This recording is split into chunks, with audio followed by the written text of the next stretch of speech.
Great. So I'm going to introduce our two presenters today. So we have Aneet Tayaji, who is currently a research assistant at the Rocky Mountain Regional VA Medical Center in Aurora, working in Alzheimer's disease and diabetes research group, and has served as a VA volunteer for 9 years in the emergency, homeless, hospice, and palliative care departments. One afternoon, Aneet was giving company to a veteran, a recovering World War II veteran in palliative care, spent hours chatting about his military service and other major life experiences.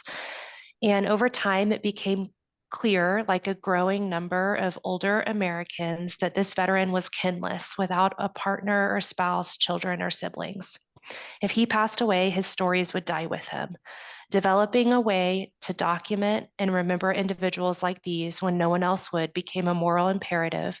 And soon after, the idea of giving every single veteran the opportunity to document their personal histories at the VA to the great benefit of current and future generations took root. Aneet subsequently worked with the VA Eastern Colorado Healthcare System CDCE office, formerly known as Volunteer Services, to develop and launch the Remembering Our Veterans program in 2022. And he's also recently a final contender for a VA Shark Tank type contest. I'm also happy to introduce Dr. Elizabeth Holman, who many of us know. So Dr. Elizabeth Holman serves as a palliative care psychologist at the Rocky Mountain Regional VA Medical Center and an assistant adjunct professor in the Department of Medicine, University of Colorado School of Medicine. She's joined in her work by Tootsie, a facility dog who brings comfort and support to the veterans that they serve. Hi, Tootsie. Dr. Holman received her clinical psychology degree in 2008 from the University of Denver. She also holds a master's degree in theology from Cambridge University and a BA from Smith College. She came to psychology after several other jobs, including serving as a mediator and child advocate in high conflict divorce and working in education policy. Dr. Holman plans on starting us off and then does need to go due to a veteran crisis that she needs to tend to. So we'll start with Dr. Holman. Thank you so much. And it's so nice to see you all again. Thank you so much, Laura Madeline, for the invitation. Oh, and I nearly forgot what I told you I was going to share, that she was also nominated or voted VA Psychologist of the Year, which was no surprise to her team and the veterans that she serves. So had to throw that in there. You can't leave that juicy detail out. Thank you. Just for Northern Colorado, but it was still super, super nice. I suspect my mother, I don't know, called somebody. But anyway, thank you. It was very, very kind. And it's lovely to be back. I know that have gotten to visit with some of you before, and so I'm really glad and just so grateful to be colleagues with Aneet and his amazing program. So I'm just going to do like a really brief introduction to kind of life review, and then, as Laura Madeline mentioned, we have a patient care and urgent patient care issue, so I'm going to jump off after that. But let's see. All right, I'm going to share my screen. I just have some ever so brief slides. Can you see that? And you would think after all these years of working remotely and doing Zoom presentations that I would be better at this, but okay. So today we're really getting to focus on Aneet's program and on what all of you are doing in your wonderful work with folks at End of Life. Oh, this is so funny. I don't know where the title went to my talk. There it is. End of Life. And we're actually not seeing your slides yet. Oh, well, that's not helpful, is it? I thought I had successfully shared. Oh, how's that? We're seeing him now. Mm-hmm. Okay. Everything is difficult. That's the rule. So again, thank you so much for having me to just talk a little bit about life review at End of Life. As you all know, there's a number of potential psychosocial issues that can arise at end of life. And I don't want to pathologize this phase in life. Some of these things don't come up for folks. But there are a number of things that can come up, loss of dignity. And we'll talk a little bit in a moment about Harvey Max Chochinov and his dignity therapy that's really geared specifically at this, but sort of more broadly, a loss of sense of self or a loss of sense of purpose as people are more ill and kind of unable to fill their regular roles that they've long held. They can lose a sense of who they are. They can experience depression, demoralization, which is kind of this triad of hopelessness, loss of meaning, and a desire for death or for hastened death. Burdensomeness can be a big issue, both for patients feeling that they are a burden, and also, as you well know, caregiver burden can be significant in caring for folks at end of life. And finally, spiritual distress is something that people not uncommonly feel as they begin to face some difficult existential questions. So one of the important interventions is to look back over their lives. And it's funny, it's not funny, but it's interesting that just yesterday I had a veteran in my office with a terminal cancer diagnosis who finds himself looking back at his life just on his own. And he said to me, like, I keep thinking about my life and things I feel good about, things I don't feel good about. Does that seem normal? And I said, yep, it does. This is what we do as humans, right? And so one of the ways that we're supporting people at end of life is that we can do interventions to help facilitate the thing that people tend to do on their own anyway. I think it's important to tailor the intervention to the patient and the family. So first, assessing willingness to engage. Do people want? Some people really don't wish to look back over their lives. They feel that maybe either they feel like I've had a good life, I don't need to review it, or maybe there's things that are hard, particularly if they have a trauma history. I think it's important to be sensitive about not, you don't want to kind of re-trigger people's trauma. But a lot of people are willing to engage in some kind of life review. And so first of all, just do they have time? Do they have space? This can take a few sessions. Do they have the physical stamina to maybe have longer conversations? Also, cognitively, people need to be able to look back over their lives with some reliability. And so if they're very confused or delirious or have dementia, they may not be ideal candidates for this.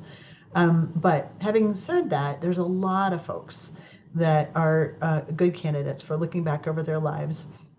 And there's several different approaches. One is just reminiscence, right? Like my patient the other day who just on his own is saying, I'm thinking about this, I'm thinking about that. There's the family stories that people tell, and that can be very powerful.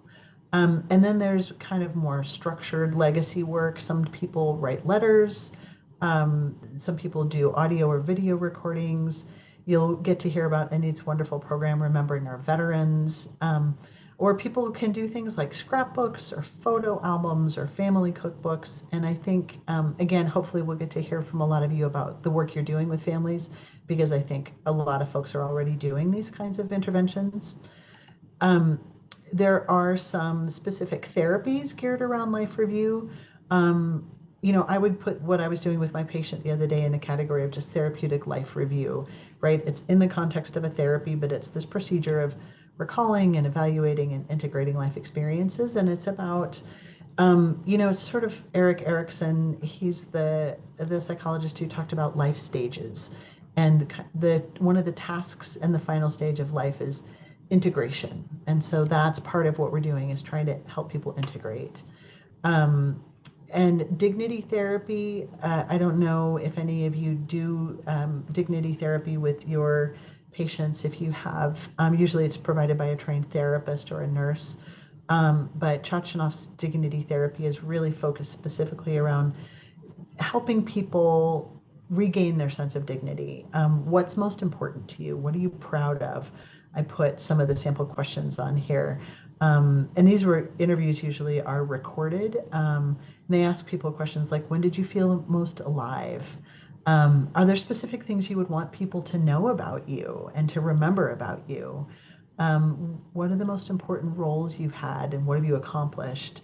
What have you learned about life that you'd want to pass along to others, right? So it's this kind of more formalized process of, how do I make sense of the life I've had, and how do I take care of my loved ones going forward. And then the written summary is provided to the patient and family. So there's a number of benefits of these kinds of life review. And again, Chochinov with his dignity therapy has studied this and found people report a heightened sense of dignity, which is obviously, kind of primarily what that therapy is aiming for. But I think for a lot of these interventions, people have an increased sense of purpose and meaning. They reconnect with who am I, what's central to who I am, what are, illness and role changes can strip away things about people, and this is a way to kind of help them reintegrate that. Also can really change how people are seen by themselves and by their family. Sometimes things come out about people that their family members say, I never knew that. And it really helps the family have a sense of wholeness about the person. People report less in sadness or depression, and improved spiritual well-being, and even an increased will to live. And for some people, it's just important, it would be nice if life review were all about the good stuff, right? And with any luck, people have had lives where they have things they can point to that they feel good about, they feel proud of. But life review is also really important for giving people an opportunity to make amends, to resolve conflict. When you think about Ira Byock and his 4 things that matter most, what are the first 2? Please forgive me, and I forgive you. Right? So life review can give an opportunity to engage in those kinds of, even if the person that there may have been conflict with, even if they're not present, it gives the patient a chance to do some of that final integrative work. And there's also research has found great benefits for family members and caregivers. So Allen and their colleagues found reduced caregiving stress with a kind of an informal life review process, and improved family communication. I think sometimes when people are sick, you kind of get stuck on like planet illness, right? And everything is all about the illness and the treatments, and do you have your meds, and do you need suctioning, and do you need to be turned? And it gives patients and families an opportunity to reconnect with who they are and to communicate. And then there's the mementos that these kinds of programs provide that can be a great comfort to families in grief.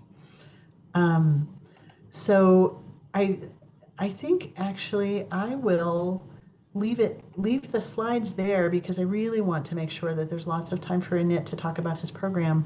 But does anybody have any questions before I finish out that bit?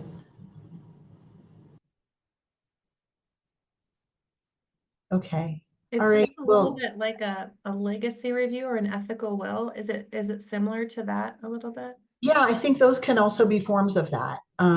Just whatever it is that enables somebody to look back over their life, kind of supports them in that and helps them. Again, I really love Erickson's notion of like, this is like the final developmental task. The cool thing about humans is we develop throughout our lives and grow. And so even in our final stages, there's this important developmental task of consolidating who am I, what's the life I've had, what's important to leave to people. So I think those kinds of things that you mentioned are really important parts of that. Thank you. All right, I will go on mute and hand off to Anit. Thank you so much.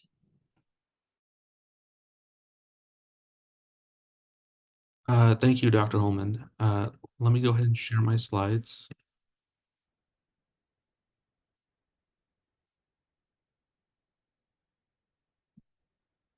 So I'm going to be talking about a very specific program related to the topic that Dr. Holman discussed, and that's the Remembering Our Veterans Video Memoir Program that was started at the Rocky Mountain Regional VA Medical Center in Aurora, Colorado.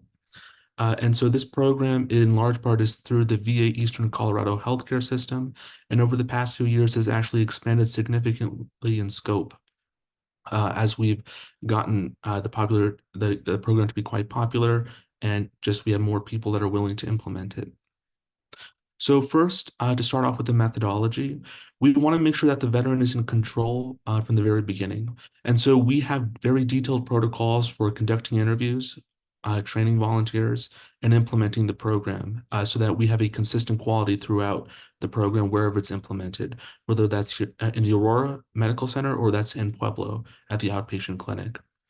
And so we, because we do these interviews on camera, that allow veterans to talk about their past, we do need to have somewhat of a structure to the questions that we ask.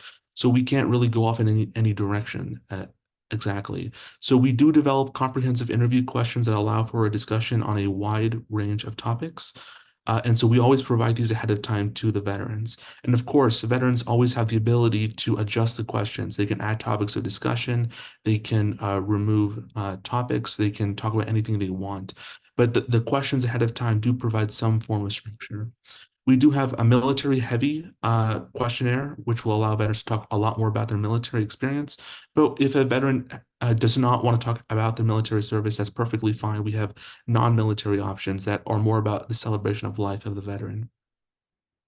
And like I mentioned, veterans can add and modify topics of discussion. And of course, because this is a video format, they have the ability to show off medals, photos, and other sentimental memorabilia. Here at the VA, we do have multiple forms of recruiting veterans to participate. So patient care teams can actively recruit veterans. And we also have flyers that are placed throughout the medical center. So if a provider, whether that's a physician, a nurse, a clinical psychologist, notices that a veteran may need or is approaching end of life or may benefit from the program in any way, they may suggest that they participate. So I want to go over a few setup slides. So these are basically how the program is run. And so as you can see, we have a veteran and a volunteer who's conducting the interview, and we have someone who's behind the scenes, sort of helping implement the tech. And so throughout the process, you'll see we have multiple lights, cameras, microphones to create a really high quality environment. In addition, these are pictures. So the previous pictures were from our medical center, which has a nice big auditorium. But even if a medical center or a location or a nursing home or hospice center does not have a nice big auditorium with flags, we can still be able to construct an environment where these interviews can take place in a nice closed setting. So this is a picture from our outpatient clinic in Pueblo. And so they don't have an auditorium, but they are still able to capture some meaningful interviews as well. This is a really important photo, picture, I should say, and that is that we are able to capture these stories in patient rooms. So if a veteran is hospitalized, they can't leave their room, we can still do these interviews. And of course, we can set up the cameras in a way that it looks like we're in their living room. So I show the photo on the right because I want people to see the catheter bag on the floor, all the medical equipment, to see that we are truly in a medical setting, but we can still capture these stories. And so this can be really important for veterans who may be bedridden and cannot leave a hospital setting. These are more behind the scenes, and so we've revamped our process to make it much more user-friendly. In fact, all of our materials fit in a tote-sized bag. So you can see that we have lights, we use iPhones, tripods, wires, power banks. And so this allows the program to be mobile. And so we can take this on the road. So we don't need external power sources. We don't need internet. Everything can be done without any power, essentially, or Wi-Fi. And so this allows for the program to be taken anywhere. So everything fits in a nice medium-sized tote bag. While it's slightly heavy, you can take it anywhere on the road. So you can take it to any outpatient clinic. And if there is a veteran, for example, who cannot leave their home, we can have volunteers that go to their homes to collect these stories.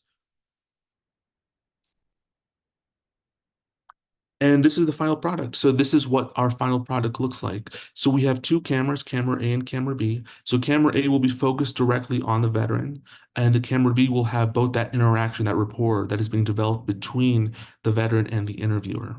And as you can see, we have lower thirds. So we have nice graphics that can show the veteran's name, the name of the program, as well as the VA's involvement. And so you can see that hopefully you would agree that these are really, really high quality products that are being developed. So before we go into the applications of the program, I just want to highlight the diversity of all the veterans that we've interviewed. We've interviewed World War II veterans who are as old as 101 years old. We've interviewed veterans who are in their 20s, veterans of all backgrounds, people who have entered the military to help escape poverty. And so veterans who are immigrants. So all sorts of people we have interviewed. And I think that's really, really important to highlight all the folks that have benefited from the program in all sorts of ways. So now I wanted to go through the basically the 5 pillars of the program. What are the benefits of the program? So the first pillar is obviously it provides a private recording for veterans and family members, loved ones, survivors, etc. And so this can be very valuable for ancestry, funeral and memorialization services, etc.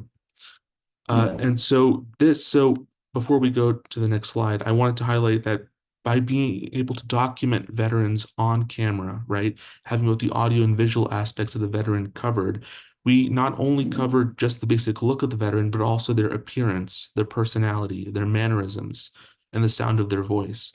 So all sorts of things are being captured through these audio and visual aspects of the program.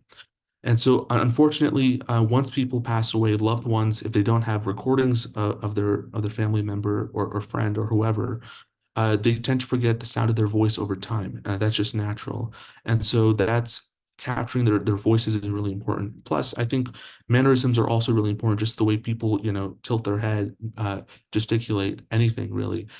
Helping capture that is really important. And those cannot be captured in a photograph or obviously in just a written format. And so here's an example of a veteran who had passed away after he participated in the program. And so after he had passed away, his family members included his interview on his funeral memorial cards. And so people who attended the funeral service could scan the QR codes and watch and download his interview. And this really shows the long-term impact of the program on memorialization. And this can actually show how veterans and anyone who participates in the program can transcend time. The second application of the program, as Dr. Holman had mentioned previously, is reminiscence therapy and recreation therapy for veterans. And so this can be very helpful for veterans who have advancing dementia or trauma. So what is reminiscence therapy? So reminiscence therapy is a treatment that uses all our senses. So for example, sight, touch, taste, smell, sound, in order to help individuals with early or advancing dementia to help remember events of their past, whether it's events, people, places. And so giving these veterans the opportunity to show off all these images, the music that they create, any significant memorabilia. Some people have brought in rocks, boulders from battleground sites. This is really important in helping veterans potentially remember their past if they do develop dementia early on. And so by using sight and sound, veterans with dementia, including Alzheimer's, can participate in the program. And once their condition worsens, viewing their interviews will hopefully allow them to better remember their past. The third application of the program is the VA's National Cemetery Administration's Veterans Legacy Memorial. And so this will directly support VA memorialization efforts. So a few years ago, the VA launched a new initiative called the Veterans Legacy Memorial. And so whenever a veteran passes away and is interned at a national cemetery, they're automatically given a web page where friends, family can post tributes to that veteran on that page. And so, for example, you can search up any veteran in the system, and these records go back hundreds of years. And so you can look up based off the name of the veteran, the year of death, and the branch of service, you can actually find certain veterans. And so families and survivors can now have a digital record of their loved ones that can be cherished forever. And so we can now use these for memorialization purposes. So Barry Stevens, for example, who's mentioned here, passed away 5 months after his interview through the Remembering Our Veterans program. And we were able to post his interview on his Veterans Legacy Memorial page. And so this allows, and this is a government archive in a sense. So this allows veterans to, again, sort of transcend time and allows family members and friends to post tributes to these veterans. And so in a way, that's how we're helping contribute to the VA's Veterans Legacy Memorial. Mr. Elmer Unrein is another veteran who participated. He participated in late June of 2023, and he had passed away 2 weeks later in mid-July. And so the reason I bring up this example is because the veteran knew that he was going to pass away. And so he decided to participate in the program to leave a final legacy for his family members. And so again, we were able to post it on his Veterans Legacy Memorial page. The fourth application of the program is more of an academic application. So the previous applications were more geared towards the veteran and family members and the benefits that they reap from the program. But we also want to have the program benefit anyone in society. Anyone can benefit from the program. And that can be through the Library of Congress's Veterans History Project. So this was launched in 2000. And so basically this allows any veteran to give an oral history or to submit like firsthand memorabilia to the Library of Congress for preservation. And so this can benefit the general public, but also academic and research institutions and future generations. So this isn't a library, this is an archive through the federal government. So this will allow people, for example, researchers to go through these records and learn about American history. It'll allow future generations, people who are not born yet, to go through these archives to learn about how veterans, the emotions that these veterans felt. Because while they can read about certain events, for example, in the Vietnam War or World War II in a textbook, but seeing the feelings of these veterans and their actual firsthand accounts can only be found, for the most part, from oral history programs. And so, for example, through the Library of Congress, we're able to archive our interviews with the permission of the veteran, of course. And so many members of Congress encourage their veteran constituents to participate in the Veterans History Project. And so our goal is essentially to have these members of Congress to say, if you want to participate, if you want to submit information to the Library of Congress, go to a local VA and participate in the Remembering Our Veterans program. And so again, the general public, academic and research institutions, and future generations all benefit from the program's recordings once they're archived. And so I mentioned two previous veterans who had passed away. And so we submitted posthumously their interviews with the permission of the next of kin, which was either the wife of the veteran or a daughter. And so we were able to submit these posthumously to the Library of Congress, and here they are right on the website. And the link is in the top left-hand corner if you wanted to see it. And so these records are now preserved forever, hopefully. And then finally, the fifth application, which is more from a public affairs standpoint, is mass public consumption through VA social media channels. So again, we want to, oftentimes the veteran community can be in a bubble. And so we want to penetrate that bubble so that the world can understand what it means to have served in the military, what it means to be a veteran. And so the best way to do that by far is through social media, because not many people are going to be browsing through a government archive, right? Maybe 2 or 3 people in a blue moon. But through mass media, such as YouTube or social media, we can reach the general public and say, these are the stories of the veterans who have served our country. And so this can definitely support public affairs efforts and connect the general public with veteran and military history. And so we launched a pilot YouTube channel just to see what the reception would be, and the reception has been quite powerful. We've had hundreds of thousands of views. Some videos have received 30,000+ views in a matter of a few months. So there is an appetite for this information, and so this is really important to help spread veteran stories and what it means to be a veteran, and to learn about military history. And then, of course, our local VA healthcare system does promote the stories that we collect. So, for example, we have interviews that we do, and then once a week we'll do a Veteran of the Week blast, where we will talk about a specific veteran, their story, and we will encourage people to learn more about that veteran. So again, this is a really important way for people to connect with the history side of veteran service. So again, in summary, before I show you some sample clips, I just wanted to go over again. These are this is the final product, and then again, just the diversity of the veterans that we have that we've interviewed. So now I have a few sample clips, around 6 of them, and so if you can't hear them, just let me know. I can't see the chat, so please unmute yourself and let me know. But these clips will give you a sense of why this program is so important. So this is Dr. Johnny Johnson, and he's one of several children who is the son of a coal miner in West Virginia. And so he actually joined I believe the Air Force, to help escape poverty. So this was a way for him to lift himself out of poverty. And he after service, he later went on to become a doctor. And so that's a really important story. Sir, tell us a little bit about your early childhood. Where were you born, and where you grew up, and in your early life there? Well, I grew up in a coal mining town in West Virginia. It was called Glen Rogers, but I'm going to use the term City Beckley because that's the closest to it. So if you go to where I was born in Glen Rogers, I don't think Google could find it, other than it tells you when you get down to the post office in Beckley, you go down to this hollow, and when you get to the hollow, you take a left at the graveyard, and my house is up on the hill. So I grew up in West Virginia. My father was a coal miner.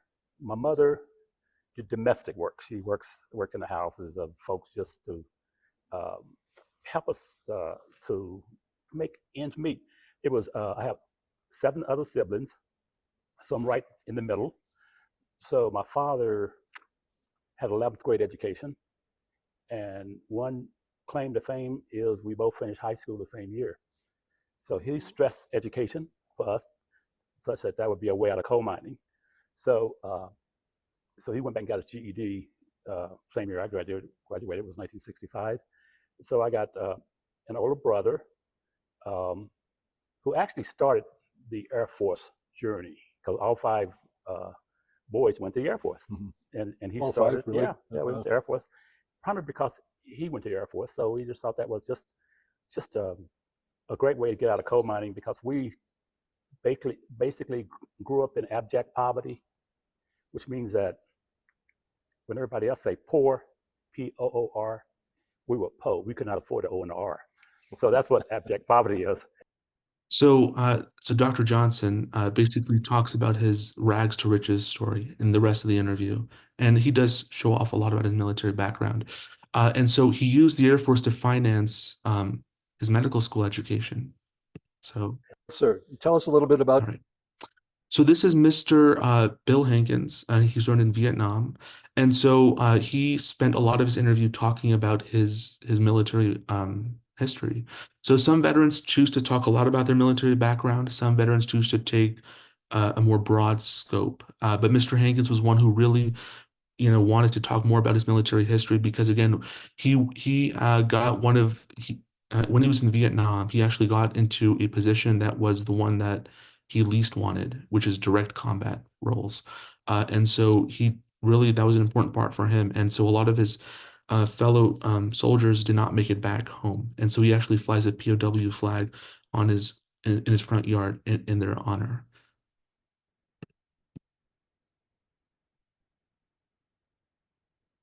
One of our bunkers took a direct hit with one of these, and the fuse was set on delay.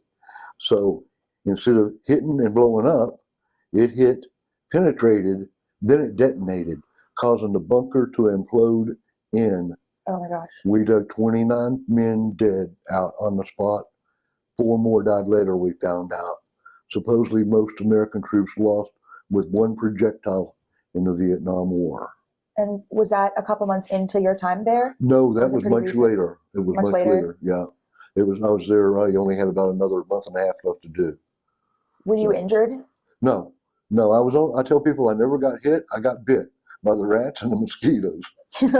And so is that is that from a different attack, that one? This is a piece of a 75 recoilless rifle.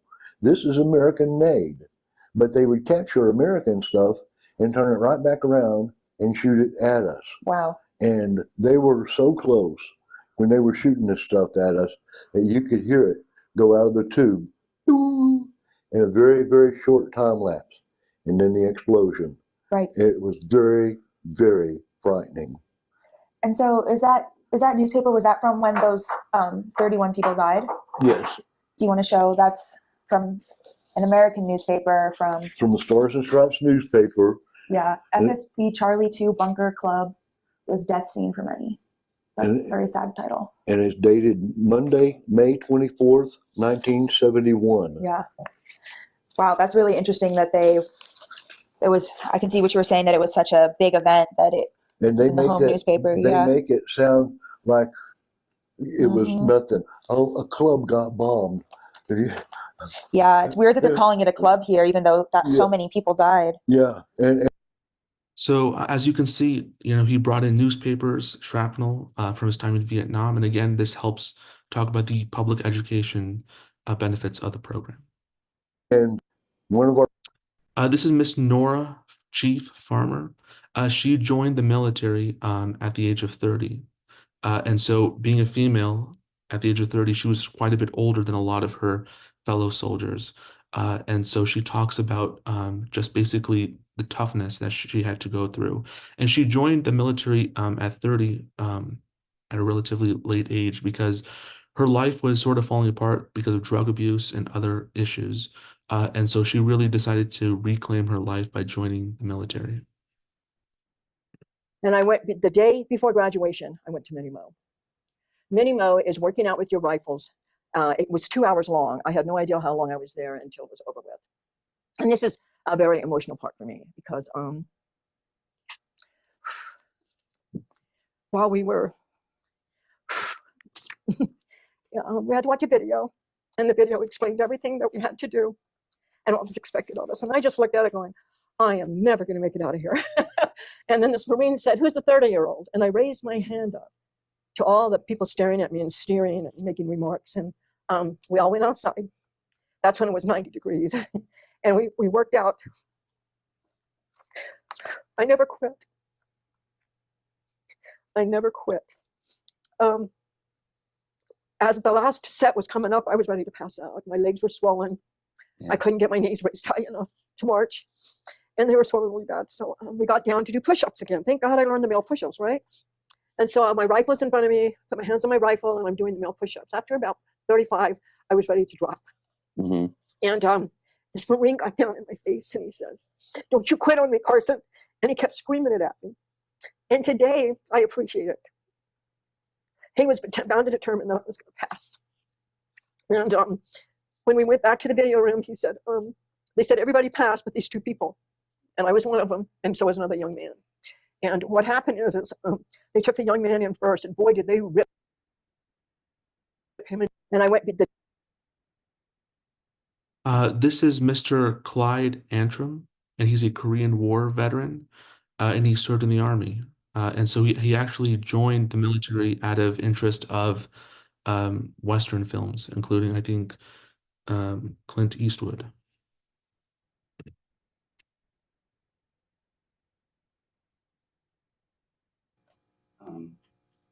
So I have never seen that Rangers girl, which is pretty amazing. But the second I saw it, I knew exactly what it was. Again, like I said, I served. Okay, so. These guys, they were. There's only three. Well, there was three of us left alive, and I'm it. I'm the last one. Wow. And I still belong to the Oklahoma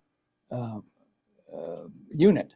Okay. And we go down, and it's like they treat me like a hero.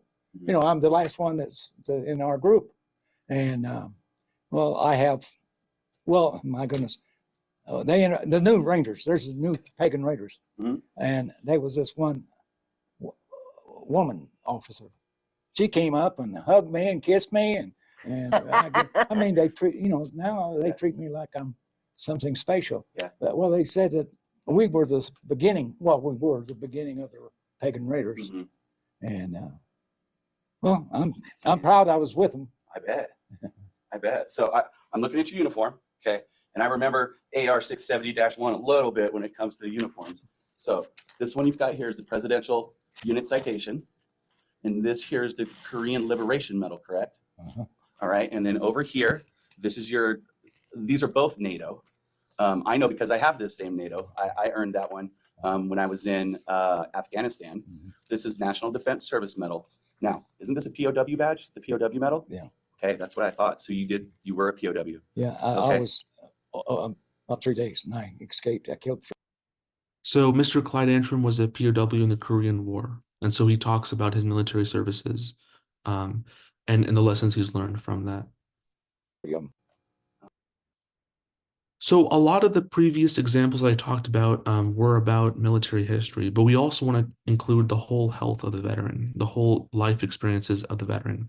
And so a lot of veterans, for example, choose to talk about topics that are out of the scope of military service, which is perfectly fine. And so this is an example of one of these interviews. So this is Mr. John Pertilla. And so he served in the Vietnam War. And unfortunately, after service, decades after service, his teenage son died in a car accident by a drunk driver. And so his life was basically turned upside down overnight. And so he went through long periods of grief that he had never experienced before, even after serving in the Vietnam War. And so he talks about his experience becoming an author and writing self-help books for other individuals. What led you into that whole thing? It was the death of our son, Jason.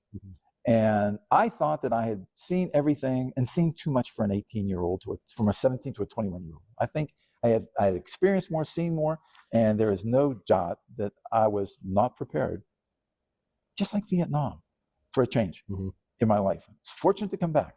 Well, our son was a senior in college, Jason, and get a phone call. No, I got to wake up to a knock on a door, and like 1 o'clock in the morning, and it's a state policeman standing there saying, "Mr. Bartolo." I said, "Yes."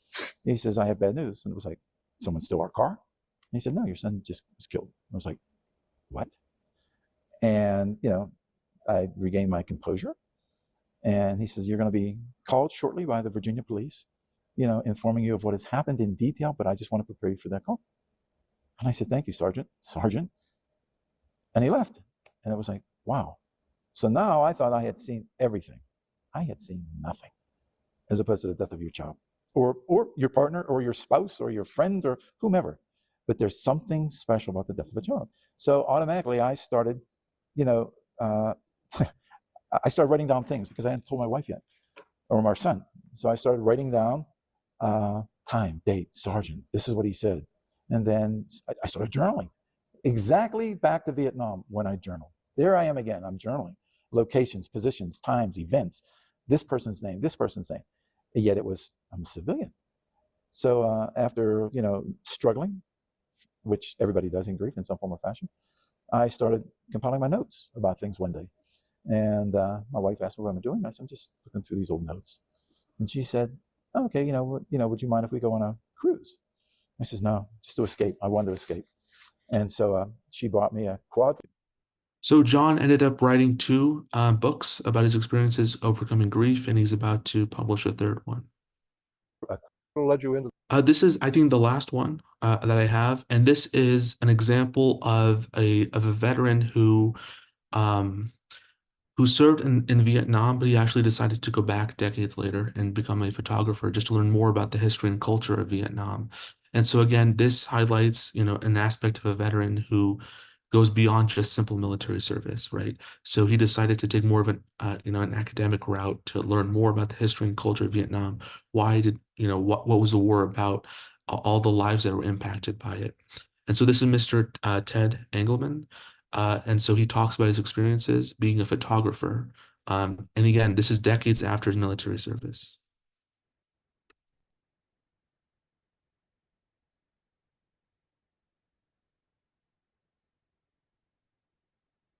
I have made a bunch of photographs of different sort of places that we were at. A Buddhist temple in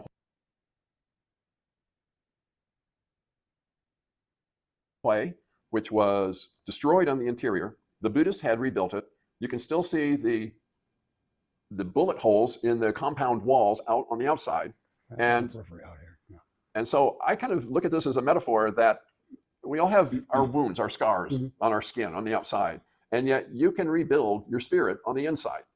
And so this is what the Buddhists had done with their temple, and it's very functional. And they just left the bullet holes. That's not an issue. Another concern or issue was at the very beginning of coming back to Vietnam in 1989, where I think there was something like 26,000 Amerasian American soldiers and Vietnamese women had children. Right. And Vietnamese did not want them because they're called Lai Dai Han. No, that was the Korean. They're called Doi Moi, the dust of life. Lai Dai Han were the Korean children and Vietnamese children, and they weren't appreciated either. In a Confucian culture that you have to have family lineage, and this was not the lineage. So here's a black youth in a very pasty white I thought it was European looking. And that's their street mother in front of the Palace Hotel where I was staying when in Saigon. And it was just this process of all these children, young at that age, who were growing up. They could not have jobs. They couldn't go to school. The cops would arrest one of them, put him in jail. The rest of the kids would then have to get money to bail them out, however they can make the money, steal or whatever. Sounds like a society reject. It was. And that's all I have. So thank you. If you have any questions, I'd be happy to answer. So this is our team. We are currently active in several locations, including, again, the Rocky Mountain Regional VA Medical Center in Aurora, Colorado. We are also active at the Pueblo Outpatient Clinic, and we are hoping to start in the Colorado Springs Outpatient Clinic as well. Something I really want to highlight, though, is that the program is very mobile. It's very versatile, so we can easily take it on the road. It does not have to be done at a medical center or a VA clinic or location. We can do these at anywhere that has a reasonable amount of space. And so, again, everything can be taken on the road, and we have trained volunteers who can help out with that. So thank you. Anit, I know this was really moving, and I know people are excited about this program. And so I know a question from the chat is like, how can I, if these hospice partners are working with a veteran who they think would benefit from this, how can they refer? What's like a good, what's the type of veteran or a good referral? Just a little bit more about the process, in case that's something that a hospice veteran in the community might be interested in. Sure. So I think the biggest thing is just we want veterans to be able to comfortably get through the program. So whether that's physically or mentally, right?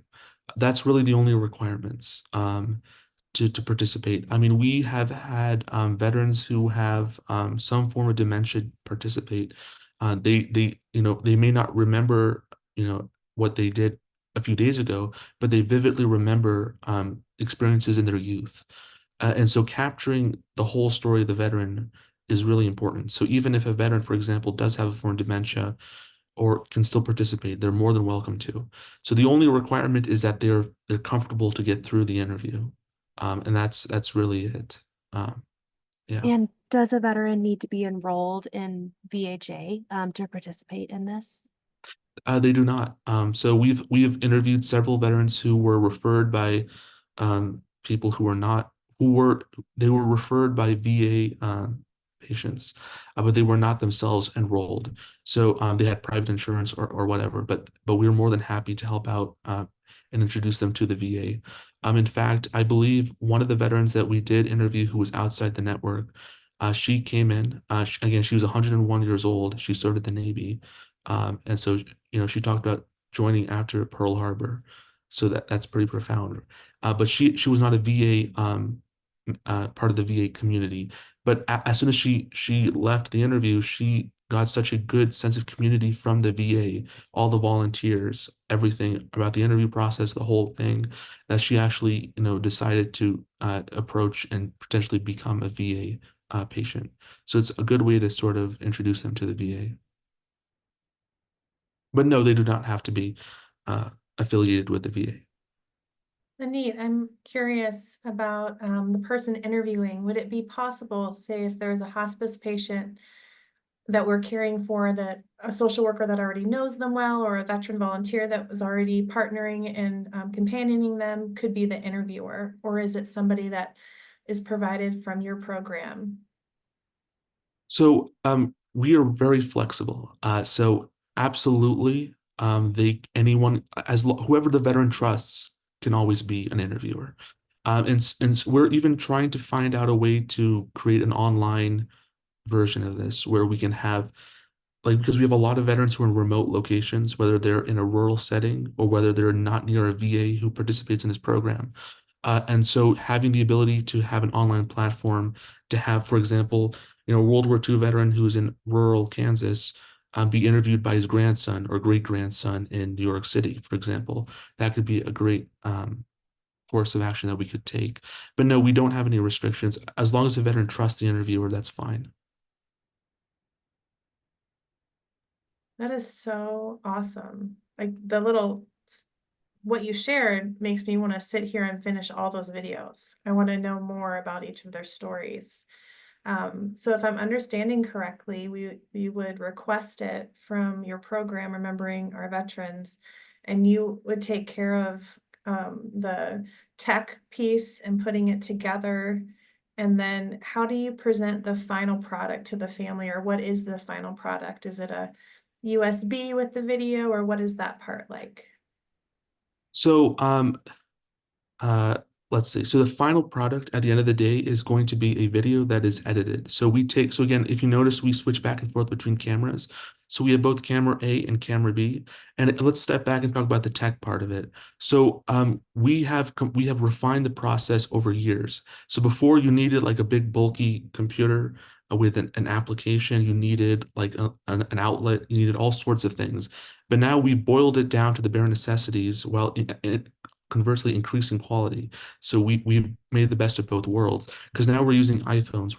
Instead of a computer, so we don't need an outlet. We're using power banks. And so because the recordings are local to the iPhone itself, we don't need Wi-Fi. So the tech aspect is actually fairly simple. All our volunteers are trained for that. And it doesn't take more than an hour to become familiar with it. And we have very specific protocols like distance between a wall and the veteran, where the chair should be set up, how far the camera should be away. So the lights, everything is to a T. So from a tech point of view, it's fairly simple. Now, the final product that is being created is we have the raw footage of both camera A and camera B. So then we have editors that go through it and they splice between. And so again, both footages are on the same timeline, right? We're just deciding, do we want to show camera A or camera B?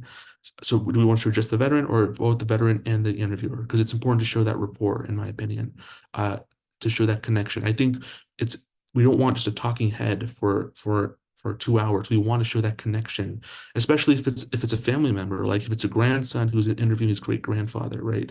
That's a really big deal. So the final product will be a spliced version between, and we will then provide links. We don't provide USBs, so unfortunately at the VA, it's very strict with tech, and so we cannot have any external devices.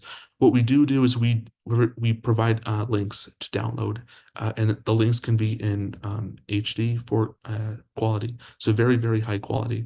So we will provide both the raw footage, so camera A raw footage, camera B raw footage, and then the final version, which includes the edited with the graphics and the cutting back and forth between both shots. And then afterwards, we can ask the veteran whether they would like to publicly publish this on the YouTube channel, and they're more than welcome to. And I'm not kidding when I say this, but 100% of our veterans have agreed to share their story publicly. Maybe we have a selection bias, right? People who are more, extroverted, participate, and therefore they're more happy to share their stories. But of course, if a veteran wants to keep it, in the family, that's perfectly fine.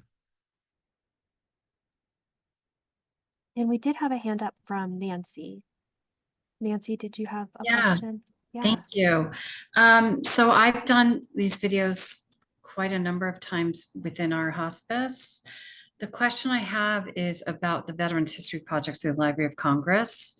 I haven't looked at it in a long time, but it used to be that the paperwork that went along with it was quite burdensome. Like they wanted a lot of details on the video. At what point in the video did they talk about this? At what point did they talk about that? Have those eased up at all, number one? And my follow-up question is, so I've got one that we did probably like in December, and it was used at the Veterans Memorial Service, and it was lovely. And we provided USBs to the family. Is there a way to get that into the Library of Congress now? Do you know? So to answer your question, so the the Veterans History Project is pretty, I'm actually shocked to say it's archaic. Yeah. It's like, there is no online portal for submission. Everything has to be done by mail, right? Everything. So you have to put all the paperwork has to be printed out. The USBs have to be shipped off. And I've spoken with them, and they are hoping to introduce an online platform soon that will allow people to submit interviews from the comfort of their homes. So that's a really welcome update. Although I don't know whether that's going to be realized within the year or two. But again, you mentioned all the timestamps that have to be done. That still has to be done. But I find that what we can do is the first thing I do is I contact the family. So the family most of the time is more than happy to help out. And so then you can hand that responsibility off to them and let them do the timestamps. But other than that, there's no way around it. In terms of the other paperwork is fairly I don't think it's that exhaustive. As long as you do it with the veteran right there and the family members, it shouldn't take more than 10-15 minutes. Because they're only asking pretty basic stuff. So maybe back then they asked for more details, but now they do not. Remind me of the second part of your question. I think you covered it actually. Oh, I think you were asking about like other. Oh, never mind. I'm reading the comments as well. Oh, and Annette, a fellow VA employee, Kelly, a social worker that I work with, was asking if anybody wanted to volunteer as an interviewer. Are you needing volunteers, and what would they just email you to learn more about that, or what would be the process? Yeah, so we definitely need all the volunteers we can get because again, we want to spread the program, right? So we also need the Colorado Springs Clinic. So there are any volunteers in that area, we can do it. We can also do it. We also need volunteers anywhere. So really, we always need volunteers who are willing to help out. And volunteers can have many responsibilities. I didn't talk about this in my presentation, but there are 2 different roles, or even 3. So the first role is the interviewer. So that takes like a really curious person who knows how to hold a conversation, develop that rapport. And then behind the scenes, like the camera work, all the tech stuff, that takes somebody who's really like almost a perfectionist, who really takes the time to work on those minor details. We also need admins to help schedule these interviews. We could even use editors. We've had lots of college students who've interned for the program, so they've actually received college credit, internship money as well. So anyone, any age really are more than happy to participate. Plus, I will also say that older, like people who have actually served in the military themselves, a lot of our interviewers are former military people. And so that adds a whole nother dynamic that really enriches the interview a lot. So I don't know if Olivia's hand's been up for a while, so I just want to give her the last minute, if that's okay. Yes, I have a question. So I serve a lot of veterans here in Colorado Springs, and I would love to do this with them. I noticed you said Pueblo, but do you also serve in Colorado Springs, like the Floyd Lindstrom or the Space Clinic? We do not. So I've reached out to the Air Force Academy, and hopefully this fall semester, some cadets may be able to help, but it's nothing set in stone. So we really don't have anything confirmed for Colorado Springs. It's a really important community that we need to tap into because a lot of older veterans live in Colorado Springs, not necessarily in the Denver area or Pueblo. So I think that if you know any folks, they should reach out to us. And again, the program is not difficult. I should stress that. It just takes a few hours of training, and you should be good to go. Just call you to that number that you had listed or email you for that? Or is So- there a portal? So I'll type the email in the chat. This is the best way to reach out to us. Oh, sorry. So people who might be interested in volunteering to interview will reach out to you in the email you're putting in the chat. I'm curious about, because this legacy work is awesome that you're doing. And I'm curious, do you ever train volunteers that we could send a volunteer from our hospice to be trained by you to do the video parts? Because I feel like what you figured out sounds so helpful. Because that's Yeah. one of the big challenges as we try to, at least for us, as we try to do our own legacy life review, figuring out how to keep it HIPAA compliant and figuring out how to view it in a way that doesn't use a lot of resources that cost a lot. Yeah. That would be really helpful. Yeah, we have we really standardized the process. In fact, like perhaps in your situation, it's even easier because you can use, for example, staff phones or whatever. I'm not sure whether that's HIPAA compliant, but here at the VA, we have our own iPhones that are issued from the IT department. And so a lot of our program is definitely has been refined over years. And so, yeah, I like to call it a crash course in filmmaking. And it really is, because there are such subtleties that have to be taken into account, and that can make a profound impact on the quality of the interviews. Because again, while the content of the interview may be amazing, we don't want it to be an eyesore, because then people are less likely to watch it. And again, you also have to treat it like, what if this was, what if this was my interview? Like, would I be happy with that? Thank you.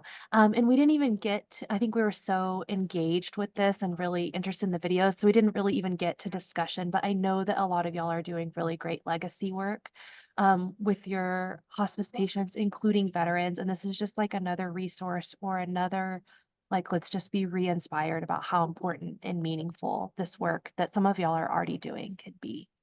I know everyone was really, thank you so much, Annette, for your time and your presentation, and really the whole like mission of this is really moving. Thank you so much. Thank you. Yes, thank you. And thank you everyone for being here. And I have a feeling you might be hearing from me soon. So if you have questions that you didn't get to or ideas, feel free to email me and I'll pass them on, and I'll send a follow-up, the recording of this and a follow-up email with information. Hopefully that will be helpful for everybody. So thanks for being here. Really just such important work. Great.